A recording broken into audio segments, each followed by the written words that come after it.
não sei se na véspera de uma final, porque a gente também não conhece o ambiente, né, do Flamengo, a gente não tem mais acesso, sabe o que os jogadores estão achando. O Felipe é um ótimo cara, mas o Felipe treinou o Sub-17, foi campeão Sub-20 num trabalho bom que ele herdou do Mário Jorge. E curto, bom e curto. Curto também. e bom, então mostra que tem estrela, o Felipe é um cara do bem, mas eu fico na dúvida até com relação à carreira dele, cara.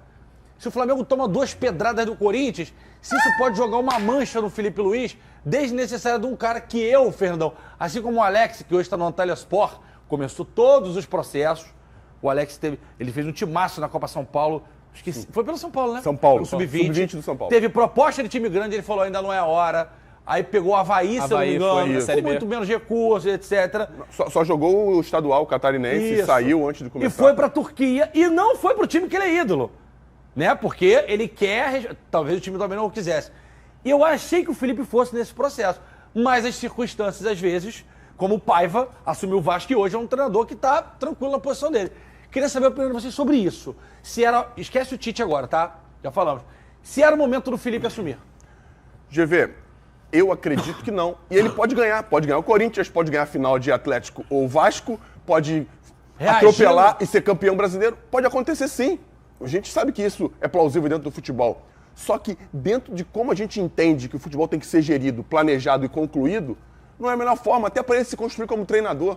Ele vai acabar pulando etapas que ele mesmo sabe que ele é um cara inteligente pra caramba. Ele é muito acima que da ele média. precisa aprender, ele precisa passar por alguns momentos em que, para ele ser melhor do que ele é hoje, para ele ser um treinador melhor do que ele é hoje. Porque a experiência dele, mesmo ele tendo, sei lá, 20 anos, 25 anos de campo, eu tenho total autonomia. De forma empírica, eu posso dizer para vocês que é muito diferente correr dentro do campo e você estar ali fora comandando algumas pessoas, gerindo seres humanos que uns têm uma vaidade mais elevada que as outras, uns têm o ego mais elevado que os outros, e gerir isso tudo, para mim, na minha opinião, como um ex-atleta e hoje comentarista, é o mais difícil de ser treinador, de ser comandante, de gerir uma equipe. Seja ela da Band, seja a equipe da galera que joga a Copa Sérgio, gerir os seres humanos é o mais difícil. Depois que você consegue gerir, consegue convencê-los de que o que você quer é o que tem que ser feito, aí é outro problema que você tem que resolver. Mas, na minha opinião, esse é o mais difícil. Os caras vão respeitar? Vão respeitar. Tem o Davi que jogou com ele, tem um monte de gente, o Gabriel jogou com ele, muita gente jogou com ele e tá lá. Só que daí a vê-lo como um treinador, como um comandante, o seu líder,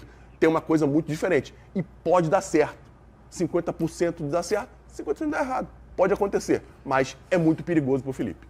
Eu acho que até ele mesmo não planejava, não esperava ter uma oportunidade como essa. Tanto que o Felipe teve até convite para assumir cargo na CBF e recusou com essa justificativa que você deu sobre o Alex, de não queimar etapas, de ir construindo uma carreira ali desde as divisões de base, que é o que quase todo treinador faz. E o Felipe, na cabeça dele, eu acho que ele não tinha como ideia de assumir o time profissional do Flamengo nesse momento.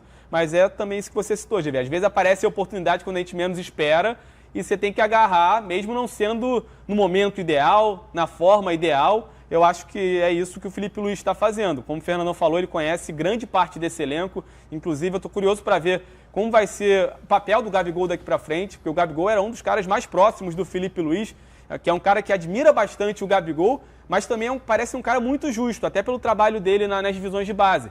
Então, ele vai ter que gerir isso também, né? Mesmo o Gabigol sendo um super amigo dele ali, mas claramente é um jogador que não veio bem, mas ele vai ter o poder de recuperar o Gabigol, não só o Gabigol, como recuperar o desempenho desse time como um todo. Inteligente ele é, muito, muito inteligente, mas ainda é um cara que está começando na função e pode levar um tempo. Bom ponto que você levantou agora, porque assim, o Gabi, muita gente fala que caiu, aí a gente vai falar do jogo de ontem agora, porque por conta da relação com o Tite, que o Tite não gosta dele, várias histórias que a gente escuta. Eles são best friends ali, melhores amigos, o Felipe e o Gabi. Ontem o Tite botou o Gabi de titular e não rendeu de novo. Nulo. Jogo muito abaixo do Gabigol. Então, Nando, ainda tem quantas rodadas de brasileiro? 10. 10 de Flamengo tem 11 jogos, tem um adiado. Flamengo tem 11 jogos ainda, fora a Copa do Brasil, 2 ou 4, e acabou também. E que é o Inter fora de casa. E que é o Inter fora. Então, se o Felipe Luiz conseguir recuperar o Gabi, né? Eu não tô dizendo de bola, tá? Porque bola o Gabriel não esqueceu como é que joga bola. Tô falando emocionalmente, psicologicamente, etc. Pode ser um ativo, ou vai provar também que, independentemente disso, que o Gabi, de repente, já não quer mais, já tá com a cabeça em outro lugar. Porque o jogo de ontem, queria a opinião de vocês, que o Gabi jogou 90, achei também abaixo daquele Gabi que a gente conhece. GV, eu vi o jogo de ontem. O Gabriel, o que tem me surpreendido, porque ele tem se movimentado diferente.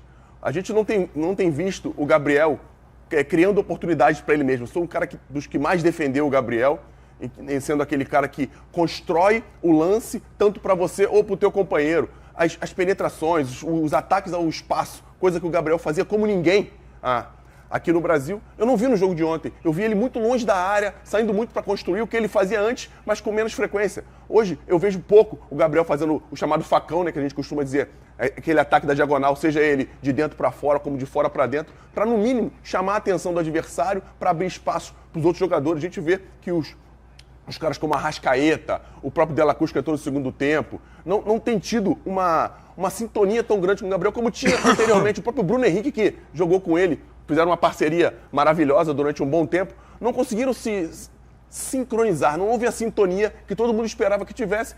Acredito que muito por essa movimentação que acho que não acontece mais. Ele não tem feito mais esse movimento que fazia muito bem para ele e para a equipe. E com relação ao jogo de ontem, o Flamengo foi uma equipe que teve muito mais a bola, tentou, acho que de forma pouco efetiva, agredir o próprio Atlético Paranaense, mas tentou agredir, mas sem uma agressividade grande, com que fizesse com que o jogo ficasse perigoso para o Atlético. O Atlético se defendeu bem e ficou um pouco confortável. Isso não quer dizer que o Flamengo jogou mal, mas muito pouco perigoso, muito pouco letal para uma equipe que precisa vencer para chegar perto das equipes lá em cima. GV, contra o GV e Fernandão, contra um time que talvez hoje jogue o pior futebol do Campeonato Brasileiro. São 5 derrotas seguidas, se eu não me engano, 5 jogos sem vencer. O Atlético Paranaense não ganha de ninguém. Tem sido presa fácil para todo mundo. E o Rossi fez 2 milagres ontem. E ontem o Flamengo sofreu para ganhar desse Atlético Paranaense. Ontem a gente vai falar sobre isso, até o Atlético Goianiense está jogando na bola que o Atlético 4 Paranaense. pontos da zona de rebaixamento. Você não achou sintomática a comemoração do Gerson? Uma coisa meio sozinho, meio pra pesado, baixo. né? Na entrevista depois, ele meio pá... Porque ele sabe, né, GV? No Flamengo não basta vencer, tem que vencer e convencer. Ainda mais no momento que o Flamengo olha para o título assim de forma bem distante. Se fosse um 1-0 que desse uma liderança para o Flamengo, ou que colocasse o Flamengo ali coladinho em Palmeiras e Botafogo, não é o caso. A torcida do Flamengo até demonstrou isso com o público ontem, 28 mil presentes. Não é um público comum para um jogo do Flamengo. Domingo, 8 da noite também é brincadeira, né? Mas jogo do Flamengo é sempre 60, 50 mil. Então a torcida até demonstrou que até a torcida está largando um pouco a mão do Campeonato Brasileiro, pelo menos nesse momento, por conta do desempenho, por conta da distância. E eu acho que o Gerson sente um pouco isso. Mesmo com a vitória, ele não ficou satisfeito.